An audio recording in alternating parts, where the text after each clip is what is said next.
For like rags, cleaning, and dishes, and all that good stuff. I'm embroidering and sewing a pocket. Pockets. Gotta have pockets. Very cool. It's not doing it? Yeah, that's okay. Well, we tried. But this is going to be the kitchen on the plantation. Have you guys ever been out here before? No, first time. Okay, well, welcome. So what you're seeing out here at Great Hope is how the average Virginian is going to be living. Like a good 90% of Virginia is living on more rural family farms. Yep. So this is, you know, if we found ourselves living back then, this is how most of us would have been living. Yeah, the kitchen would be a separate building. Usually, yeah. We don't have the main house built up yet, where it's kind of a work in progress out here, but that will be over in the grass where the bricks are. Okay. Thank you guys. Enjoy your day. So you have a separate, that would be the garden that's going to be over here? That's Yep. the kitchen Yeah, garden? that's the kitchen garden. Kitchen garden? Yep, and that's going to fall under Mom's responsibility out here on the plantation, so it's going to be kind of close to the kitchen. Yeah. And then down at the bottom of the hill, there's slave quarters. The property this size may have 6 to 12 slaves living on it as well. They're going to be doing mostly the field work though, not really doing a lot of the domestic activities. Okay. And you'll also see a garden down there because some slave owners are giving their slaves plots of land. So grow their own Grow their own, vegetables. yep. What's the size, what was the size of this, per se, settlement, or plantation right now? What it would be, because keep in mind, we're not based on anyone in particular, we're Okay. kind of an average. Okay. Yeah. So- Anywhere in the range of 2 to 800 acres, maybe Okay. more. Okay. So that would be, you know, the average family living in the area. And this may be upper middle class, so, you know, there's still probably some that may be in the lower range of Yeah, that. would have less than that. Yeah. But the lifestyle is going to be pretty Bacon. average. Bacon, The hanging, bacon hanging, yeah. bacon hanging, plus the spices, Yep. Well, yeah, I've been Dried looking at spices. all the chilies, chilies Peppers. and Yeah, but some of the herbs are medicinal, some Yep. are for flavor, some do, both. Yeah, some do A lot of them do both. yeah. And then we also got beans up there, we've got onions up there that are dried. Basically, that's just one of your preservation methods. Yep. sure. It's the best way to preserve your produce, either that or pickle it. Mhm. Yeah, back in the day. Salt it. Fermented. Yeah, I think drying the vegetables are the best way to go. That is a bit more versatile in how you use it. Absolutely. Well, thank you. Thanks a Well, lot. thank you guys. Okay.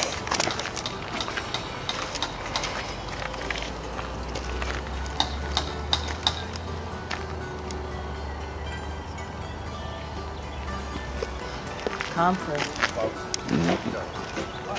Size. That would be a lot. All right, name that vegetable. Lettuce. Oh, that's a real thing. This is a real garden. Cabbage. Yeah. Duh.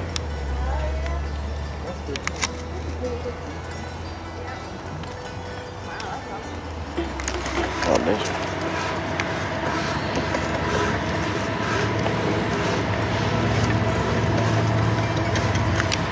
Hello. How are you? Good, how are you?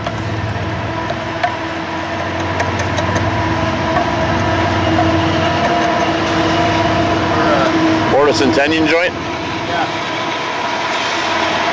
Building ourselves a couple of small buildings, a shed, also a shelter for our building materials, Okay.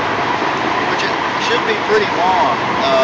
We have stuff, we have framing inside it that's pretty hot. Very nice. We have framing inside it that sometimes it's 18 feet long. So we need a shelter for that, not for the rain, but for the sun. The sun Okay. warps that stuff. We definitely need a tool shed to keep our tools out of the rain. So yeah, it's more than some tenant units. Just doing a little tweaking here.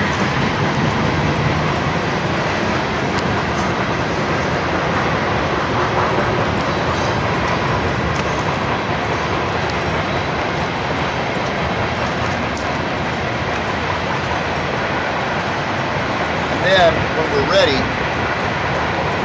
we will drive a peg through both pieces. Not because there are no nails, but because a nail is too small to be of any use for pieces Yeah. this Right. big.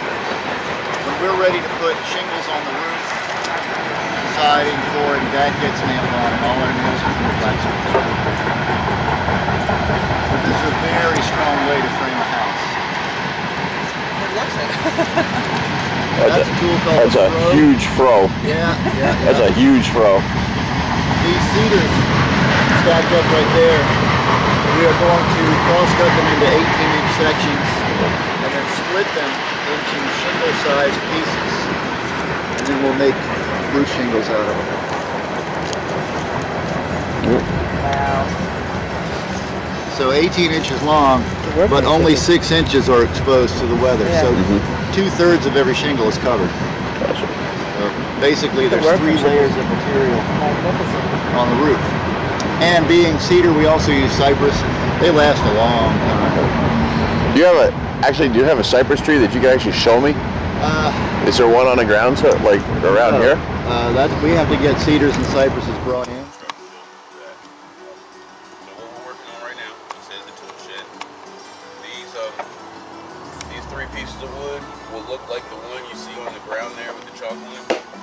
These are going to be the verticals that stick up out of the wooden rectangle you see on the ground that he's working on. Those are the sills. Those are made of oak. These posts will sit in the 4 corners of those sills. These are made out of poplar. So cutting tenons on the ends of these. So all these 3 pieces of wood will look like that when you see on the ground there once we finish. They'll be sticking up out of that frame that he's working on. So it's going to progress the flavor, it's going to stabilize the plant a little bit. It's going to take the oils, basically. It's going to release the oils from the plant. Exactly. That's all we're doing here. So once we're done with that, we're going to wait for a good day to start tying hands. But truly, all the plantation's job here regarding tobacco is to make sure that that plant is A, harvested, and B, in such a preserved form that when it reaches England, which could be upwards of 3 months after you ship it, it's still It's still good. it's still good. Yeah, it hasn't rotted or molded right. or anything. And you tell me any vegetation that you can stuff 1,000 pounds of it in a barrel, close that up, put it in the Atlantic, Yeah. a very All the humid area, salt.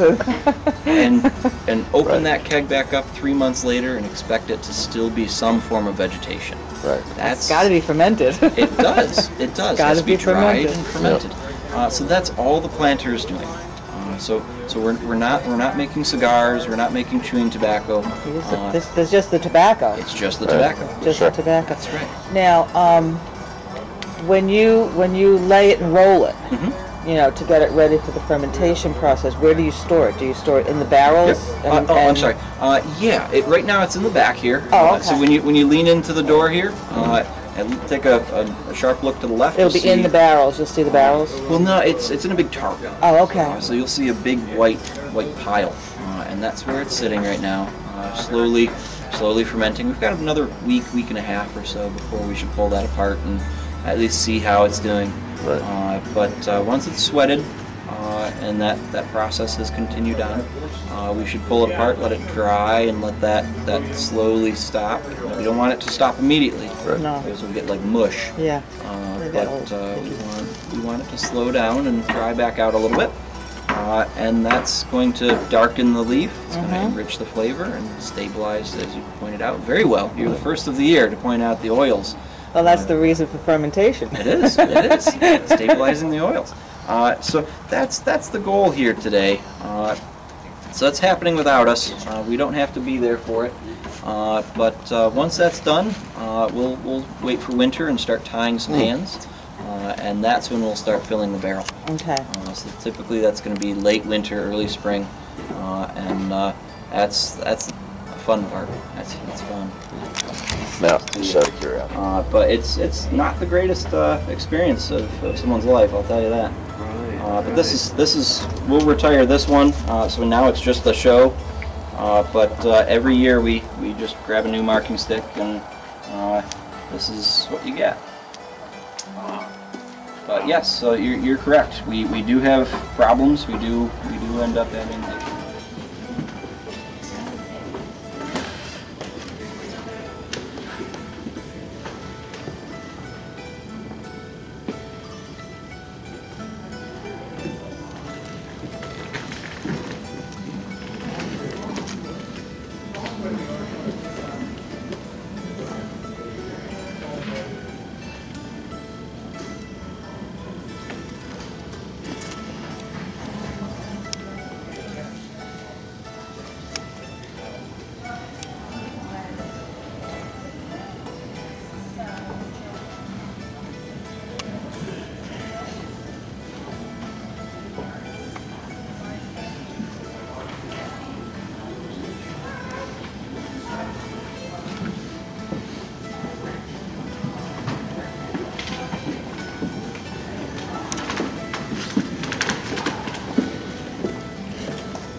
English ones are right here.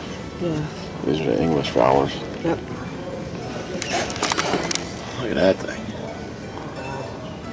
That thing just goes for miles and miles and miles. Keeps on going.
Look at the glass. That's on the other side of the stock. Yeah. Yeah, these are the long rifles that are similar to yours.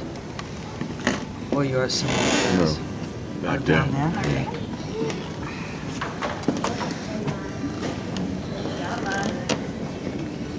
It's a small caliber. It's a pretty gun. I love the other side.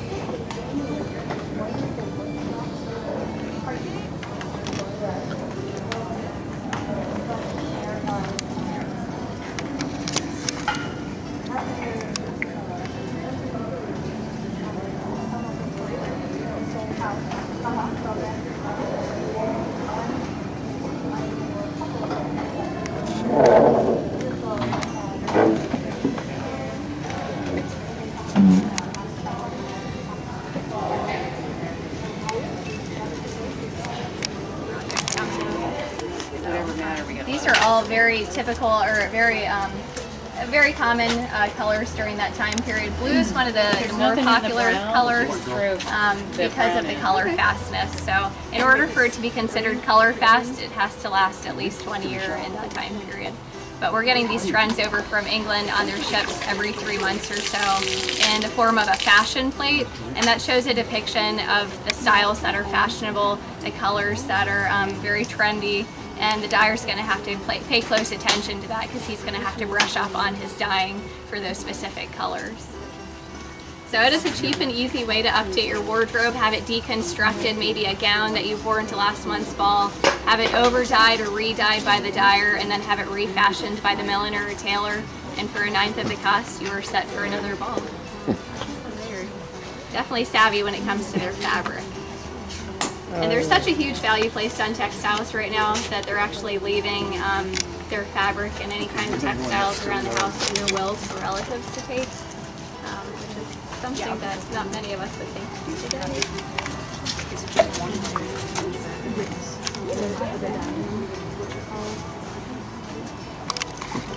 You use about 1/30th of a pound when you fire a weapon. But that's what a bullet looks like. So you need about this much. Got this is a 3 round cartridge, and you need this much gunpowder. See that from here to here to fire the gun. Does that answer your question? Good. Thank you. This is a lead ball. Everything in here prior to 1775 is imported from England, except the lead. We have lead mines, make our own musket ball and cannonball. The cannonball that we've got over there is a wall gun or ambulance. That is called a wall gun because you need a wall to lean that on. Excuse me? Bazookas, no. The only thing that looks like a bazooka, see these 3 guns over here, since you're interested like guns today, sir? That is an early shotgun, straight back on the wall. Have your dad take you back there, please. The top and bottom one are the oldest guns in here. They date back to 1690. The middle one is a musket Well, did they always have the leather binding? And that's why those are there, because that's the seam. Well, that's what he's doing. Oh, that's the seam. Yeah, the raised bands are there because of the cords. Of the cords. Now, I never knew that. Yeah, that's not a... So if I get a journal today, they have that, but they probably, that's just fake. They don't really do cords. Yeah, nostalgia started setting in not long after they did away with the need to have the raised bands. But in the original days, that's what it was. Yes. So that's the cord for what that's the cord where they found it. Wow. So the most popular books of the day for... Well, the most marketable books for us were account books and ledgers. Account books and ledgers for stores and merchants. Right. Courthouses, churches. Mm-hmm. Was there a standard number of pages that were in each group? Yeah, the minimum was, we like to think of as 8. 8? 8 leaves. And it was a signature of 16 or 8 pages per... Well, it's going to be, signatures can be in multiples of 4. Okay. Any multiple of 4. If you have a large book like the one in front of you there, yeah. Typical of a court ledger or maybe a very prominent merchant's account books, those are what we call folios. So the signatures are 4 pages, 2 leaves. Just a single sheet of paper folded in half. But if it's printed, it's going to have page 1 next to page 16.